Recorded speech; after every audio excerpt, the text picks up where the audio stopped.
Mister Faisal, আপনাকে বলতে চাই, আপনি তো বাচ্চা ছিলেন, আপনার আমি রাষ্ট্রের জামানত হারিয়ে এখান থেকে বানাবেন। সম্মানিত সুধী, আমরা এখন একজন বিশেষ অতিথির বক্তব্য শুনব। তিনি হচ্ছেন Islamic Federation of Students Organization এর সম্মানিত সেক্রেটারি জনাব মুস্তফা পারভেজ ফয়সাল। জনাব ফয়সালকে আমি মঞ্চে আসার জন্য অনুরোধ করছি। আমাদের দর্শক তার মূল্যবান বক্তব্য শুনে ধন্য হতে চায়। The secretary of Islamic Federation of Students Organization জনাব মুস্তফা পারভেজ ফয়সাল।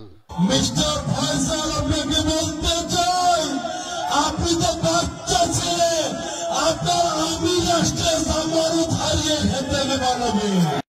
মুসলিম আমি, সংগ্রামী আমি, নবীর আল্লাহকে ছাড়া কাউকে মানি না, নারায়ে তাকবীর। আমরা কাউকে ভয় করি না।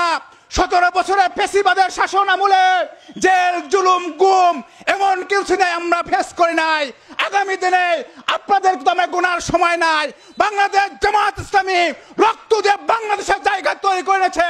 আগামী দিনে যে ধর্ম, বর্ণ নির্বিশেষে সবাইকে সাথে নিয়ে এই চাঁদাবাজদের মোকাবিলা করে নতুন বাংলাদেশ করব আমরা ইনশাআল্লাহ। মিস্টার ফয়সাল, আপনাকে বলতে চাই, আপনি তো বাচ্চা ছিলেন, আপনার আমি রাষ্ট্রের জামানত হারিয়ে এখান থেকে বানাবেন। Actually, we had a plan to organize this program July or August in Istanbul, but that time was very busy time, a touristic period in Istanbul, and we had another program held in 2 days ago. Our brothers and sisters participate, some of them participate there, and together we decided we'll organize this program one after one, inshallah, this time. And I really thanks everybody to sponsor me here. Our brothers from South Asia, Southeast Asia, Arab Asia, Arab Africa, East, West, Middle Africa, South Africa, Southern Africa, North America, Europe, Balkan, Eurasia, everybody is here, alhamdulillah.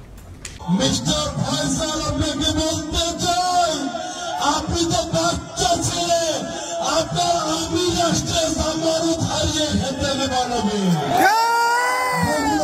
Bogura, আপনার আমি রাষ্ট্র এখানে fail করবে, আমি আপনাদের confirm বলে দিলাম। এটা খালেদা জিয়ার এরিয়া। কারোর বাপের ভিটাও নয়, কারোর স্বামীর ভিটাও নয়। দেশটা আমাদের, ঠিক কিনা? দেশটা নয়তো কারো বাপের ভিটা, করবে মন চাহিলেই যখন যেটা। দেশটা নয়তো কারো বাপের ভিটা, করবে মন চাহিলেই যখন যেটা। এটা খালেদা জিয়ার এরিয়া। বগুড়ায় আমার জন্ম, এই বগুড়ার মাটিতে বড় হওয়া, বগুড়ার আলো বাতাসে বড় হওয়া। ইনশাআল্লাহ আল্লাহ যদি কবুল করে লিখে রেখে বগুড়ার মাটিতে আমরা মৃত্যুবরণ করে খালি কবরস্থ হবে। আমাদের জন্ম বাংলায়, জন্ম বাংলাদেশে, এমপি হওয়ার জন্য, মন্ত্রী হওয়ার জন্য। আমরা অন্য কোন দেশেও আমাদের জন্ম নিতে হয় নাই। এটা খালেদা জিয়ার এরিয়া, এটা খালেদা জিয়ার এরিয়া। আমি যখন স্টেজে উঠি তখন একজন ভাই বলতেছিলেন, অমুক ব্যক্তি অমুক দলের সাবেক নেতা, অমুক দলের অমুক নেতা আপনার বিরুদ্ধে বিভিন্ন বক্তব্য দেয়। আমি বলেছি আমাদের সে সমস্ত বক্তব্যের জবাব দেওয়ার দরকার নাই। আমরা জবাবই বলবো কবি নজরুলের সেই কবিতার মাধ্যমে বলতে চাই, উহারা প্রচার করুক হিংসা বিদ্বেষ জিন্দাবাদ, আমরা বলিব এক আল্লাহ জিন্দাবাদ। আপনারা সৌভাগ্যবান। এই বগুড়ার মানুষ অনেক উদার মানুষ।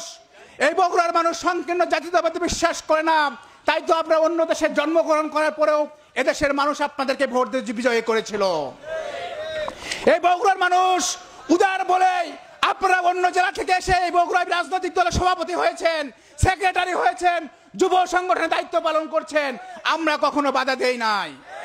আমরা বগুড়ার মানুষ উদার মানুষ বলেই আমরা অন্য জেলা থেকে আসার পরেও আমরা অ্যাকসেপ্ট করেছি, আগামীতে করবো, এটা কোনো টেনশন করার কোনো কারণ নাই। কিন্তু আপনারা যারা জন্মস্থান নিয়ে কথা বলছেন, আবার আপনারাই যারা রাজ পরিবারের নারী সদস্যদের প্রার্থী করতে চান, আপনারা নিজেরা একবার চিন্তা করুন তাদের জন্মস্থান কোথায়। আমরা এই সমস্ত বিষয় নিয়ে কথা বলতে চাই না। এই কথা বলার জন্য আমরা রাজনীতিতে আসি নাই।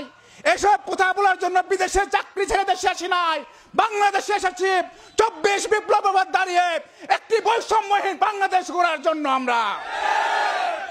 আর এসব নোংরা প্রচারণা চালিয়ে মানুষের উপর যে চাঁদাবাজি করছেন, দোকানদারদের জীবন অতিষ্ঠ করছেন, মানুষের আমাদের পুকুরগুলো দখল করছেন, অপকর্মে প্রতিদিন প্রেস রিলিজ দিয়ে আপনাদেরকে বহিষ্কার করা হচ্ছে, তাতেও কর্মকাণ্ড থামানো যাচ্ছে না। প্রিয় উপস্থিতি, একেবারে বক্তব্যের শেষ পথে চলে এসেছি। আর বক্তব্য দীর্ঘায়িত করতে চাই না।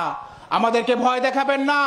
মুসলিম আমি, সংগ্রামী আমি, একজন নবীর, আল্লাহকে ছাড়া কাউকে মানি না, নারায়ে তাকবীর। আমরা কাউকে ভয় করি না। 17 বছরের ফ্যাসিবাদের শাসন আমলে জেল, জুলুম, গুম এমন কিছু নাই আমরা ফেস করি নাই। আগামী দিনে আপনাদের দমে গুনার সময় নাই। বাংলাদেশ জামাত ইসলামী রক্ত দিয়ে বাংলাদেশের জায়গা তৈরি করেছে। আগামী দিনে যে ধর্ম, বর্ণ নির্বিশেষে সবাইকে সাথে নিয়ে এই চাঁদাবাজদের মোকাবিলা করে নতুন বাংলাদেশ করবো আমরা ইনশাআল্লাহ।